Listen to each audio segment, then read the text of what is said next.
In a city that never paused lived a man named Rafiq. He was always on the move, managing clients, checking emails, rushing from one meeting to the next. His days were filled with appointments, and his nights were filled with scrolling and screens. People admired him. He is doing well, they would say, always busy, always winning. But no one knew that every night, after closing his laptop, Rafiq would stare at the ceiling and feel nothing. A heavy silence, a dull ache, as if life was passing by and he was missing it, despite being in the middle of everything. He kept pushing.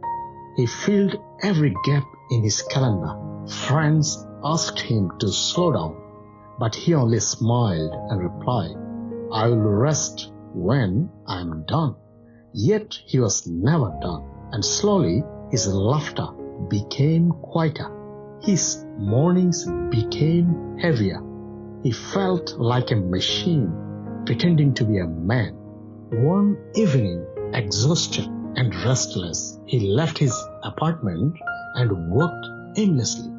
The traffic roared, neon lights blinked, music played from one cafe, but everything felt distant, like he was watching the world from behind a glass window.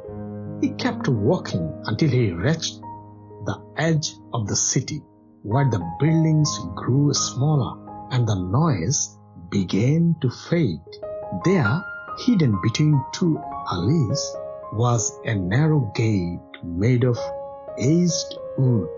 Above it hung a small wooden sign, "The Empty Room."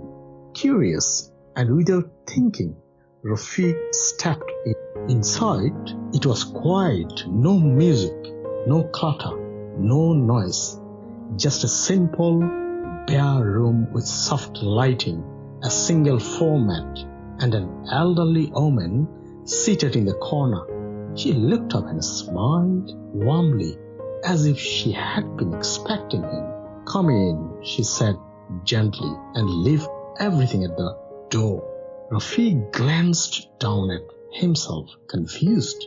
He wasn't carrying anything. She motioned to his chest. "Not your hands, your mind." For the first time in years, he sat in silence. No phone, no goals, no distractions, just the sound of his own breath. At first, his thoughts raced like wildfire.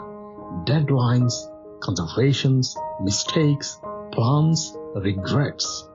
But eventually, something shifted.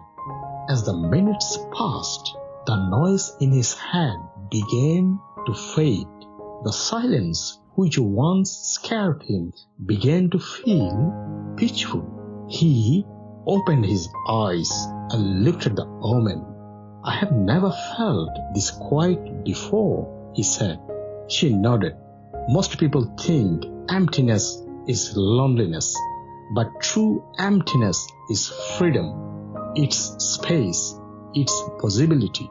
When your life is too full, there is no room for meaning. Only when we empty ourselves can something real come in." Rafiq returned the next evening and the one after that, not to learn anything new, but to unlearn what had filled him for too long: pressure, expectation, noise. The empty room became his sanctuary, and over time his soul softened. His smile returned. He found beauty in small things: the sound of birds in the morning, the smell of rain, the joy of doing nothing. Years later, someone asked Rafiq, "What turned your life around?" He smiled gently and replied, "I stopped feeling every moment. I found the gift of emptiness, and in that silence, I finally heard my life speaking."